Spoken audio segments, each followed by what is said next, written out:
तुम रावण की बात क्यों नहीं करते? रावण जैसे दुराचारी, अत्याचारी, बलात्कारी, हरामखोर की बात क्यों नहीं करते? तो शास्त्री वहां बैठ करके जो बड़ी बड़ी भाषण दे रहे हो, जब कहते हो कि छत्री 36 बार वीर हो गया, तो बाकी जो छत्री जनक जी बचे थे, दशरथ जी बचे थे, राम थे, लक्ष्मण थे, वीर पितामह थे, तुम तो सब युग में थे। क्या ये तुम्हारे जीजा थे? कौन थे? हम तुम्हारा सम्मान करते हैं। अगर छत्रियों के इतिहास के बारे में, छत्रियों के व्यक्तित्व के बारे में अगर बिना इतिहास पढ़े उंगली उठाने की कोशिश करोगे, उंगली नहीं थर से काट देंगे, याद रखना इस बात का। प्रचलन में उन्होंने कहा कि पर्ची निकल गई, भारत इंडिया जीत जाएगा, वर्ल्ड कप जीत जाएगा। बाबा 25 साल के हैं तो बात करते हैं कि क्षत्रिय दल मारा, फलाना दल मारा, शान से कहते हैं कि हम छत्री विहीन कर दिया हमने धरती पर क्षत्रियों को। मैं कहना चाहता हूं, मूर्खों, अरे बेशर्मो, तुम रावण की बात क्यों नहीं करते? रावण जैसे दुराचारी, अत्याचारी, बलात्कारी, हरामखोर की बात क्यों नहीं करते? उसका महिमा मंडन क्यों नहीं करते? तुम जब भी बात करते हो कहते हो कि क्षत्रियों को हमने 36 बार विहीन कर दिया। हम कहे 36 बार नहीं, एक है वंश था, उस वंश से एक व्यक्ति की लड़ाई थी। गांव में किसी की आपकी लड़ाई होती है, उस एक वंश से लड़ाई था। जब भी उस वंश से लड़ाई होती थी, परशुराम जी से उसकी लड़ाई होती थी। मैं परशुराम जी की भी बुराई नहीं करना चाहता, वो लड़ाई होती थी, वो लड़ाई बार बार होती थी, लेकिन पूरी वंशावली से नहीं हुई लड़ाई। आज भी है वंश है, आज भी छत्री वंश है। मैं कहना चाहता हूँ, शास्त्री वहां बैठ करके जो बड़ी बड़ी भाषण दे रहे हो, जब कहते हो कि छत्री 36 बार वीर हो गया, तो बाकी जो छत्री जनक जी बचे थे, दशरथ जी बचे थे, राम थे, लक्ष्मण थे, वीर पितामह थे, तुम तो सब युग में थे। क्या ये तुम्हारे जीजा थे? कौन थे?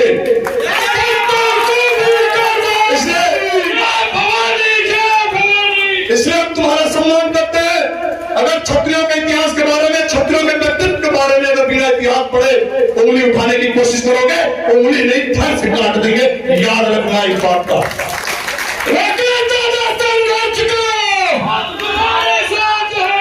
छत्री सम्राट लक्ष्मण जी के वंशज है। परिहार विष्ट, योगी जी खुद मुख्यमंत्री विष्ट राजपूत हैं, उनको भी कह दिया गया गुर्जर है। गुर्जर एक स्थानवाचक है, स्थानवाचक, कोई जातिवाचक नहीं है। कई जगह प्रमाण दिया गया, बताया गया, लेकिन इतिहास जो मानने को तैयार नहीं है। इन्होंने दादरी कराया, कैथल कराया और प्रदेश के अंदर पता नहीं क्या क्या कराया।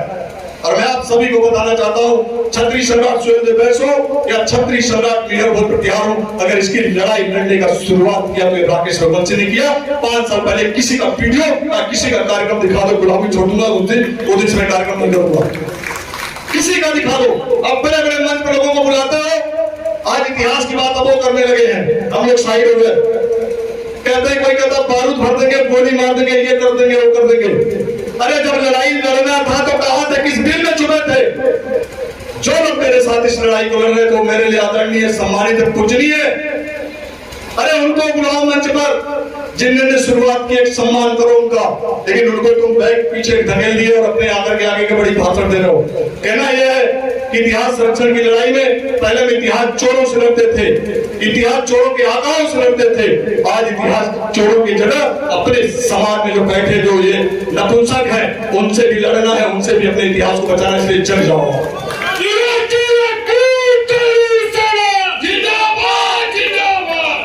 अलाउद्दीन थे, कौन थे अलाउद्दीन? छत्री थे, बनाफट छत्री, सभी जानते कि बनाफट छत्री है। क्यों नहीं बात करते? जब उनको निकाह नहीं हुआ, जो एक सांसद है, गाना गाते हैं, भोजपुरी फिल्में बनाते हैं, आजमगढ़ से लोकसभा सांसद हो गए। तमाम लोगों ने देखा कि ट्वीट किया, फेसबुक पर डाला कि फलाने समाज के अलाउद्दीन। ये बनाफट कौन थे? ये कौन थे? फिर देखा कि हमारे समाज के लोगों ने फलाने समाज को खुश करने के लिए उन्होंने भी डाल दिया।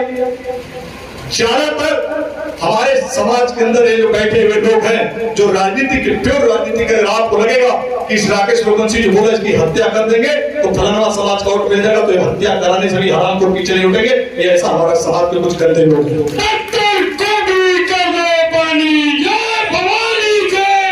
अरे जब मैं कहता हूँ कि इतिहास में लिखा है कि 8 बरस कुकुर जिए, 12 बरस जिए 36 बरस, 18 बरस छत्री जिए, आगे का जीवन धिक्का, तो फिर 18 से तो हम लोग ज्यादा हो चुके हैं।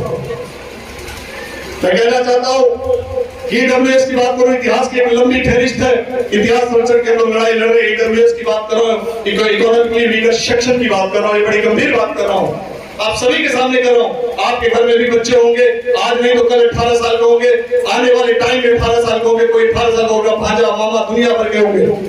इसकी चिंता है आपको? आप कहां जा रहे हैं? आपके खिलाफ सड़क तोड़ रहा, आप कहां पे हैं? आपको अंदाजा नहीं है। एक गामर गांव है, इस गामर गांव में हजारों की संख्या में 10, 20 नहीं 2500, 50,000 लोग हर घर में सैनिक होंगे जो देश की रक्षा कर रहे होंगे। इस गांव में ऐसे भी बच्चे होंगे जो पुलिस की भर्ती देखते होंगे, दरोगा की भर्ती देखते होंगे, कर्नल, कैप्टन और तमाम विभागों में जाते होंगे। लेकिन एक उदाहरण देना चाहता हूं आप सभी को कि पुलिस की भर्ती उत्तर प्रदेश में निकली है 5 साल के बाद, पिछली सरकार में भी नहीं निकली थी। उसकी उम्र रखी गई है 18 से 22 वर्ष। जनरल समाज की आयु सीमा है 18 से 22 वर्ष, लेकिन ओबीसी एससी की 18 से 28 वर्ष। 18 से 28 वर्ष मतलब अगर ओबीसी समाज का कोई होगा तो पुलिस की भर्ती में 18 से 28 वर्ष तक भर्ती देख सकता है।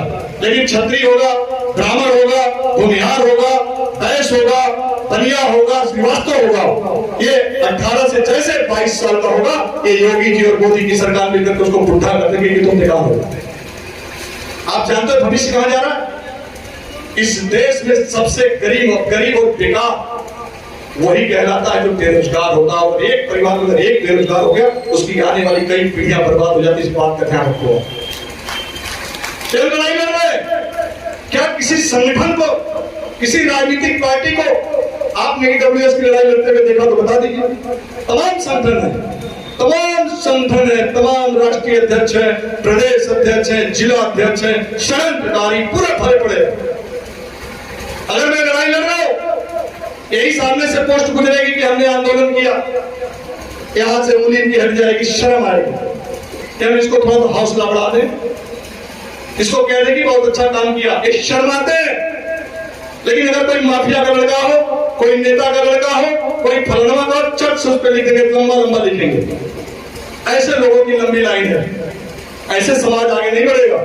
समाज आगे तब बढ़ेगा जब आपके हमारे बीच का कोई भी लड़का, कोई भी बुजुर्ग, कोई भी गार्जियन अगर समाज के लिए लड़ रहा है, उसका जब तक आप साथ नहीं देंगे वो अकेले कुछ नहीं कर पाएगा। स्वयं राकेश रघुवंशी कुछ नहीं कर पाएगा जब तक आप साथ नहीं देंगे।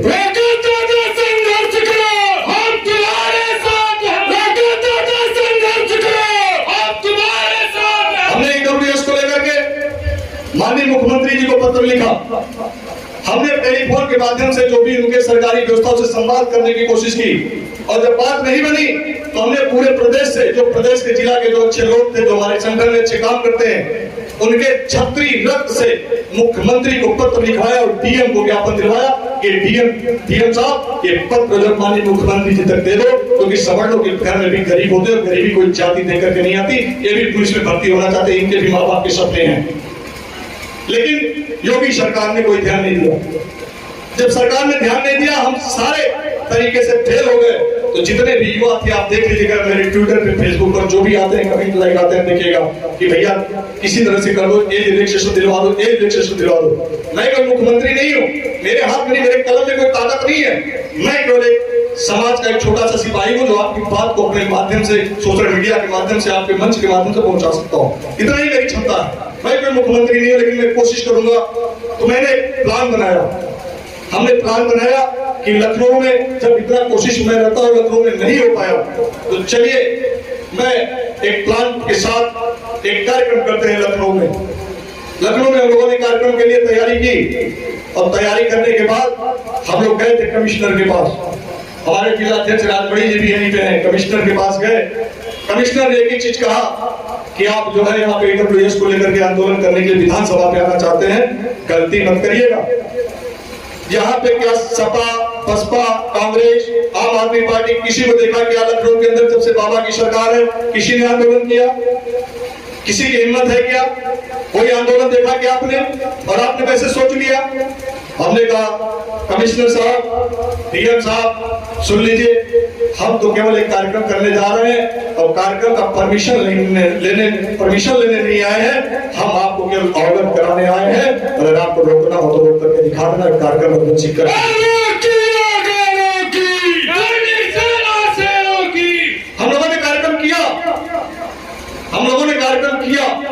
और हजरतगंज में किया और बिना परमिशन के किया और डंडे के चोट पे और 250 लोगों ने गिरफ्तारी दी और सरकार के लोग आए और हम लोग की बात को सुने और चिट्ठी वहां तक गई। लड़ाई किसके लिए लड़ रहे?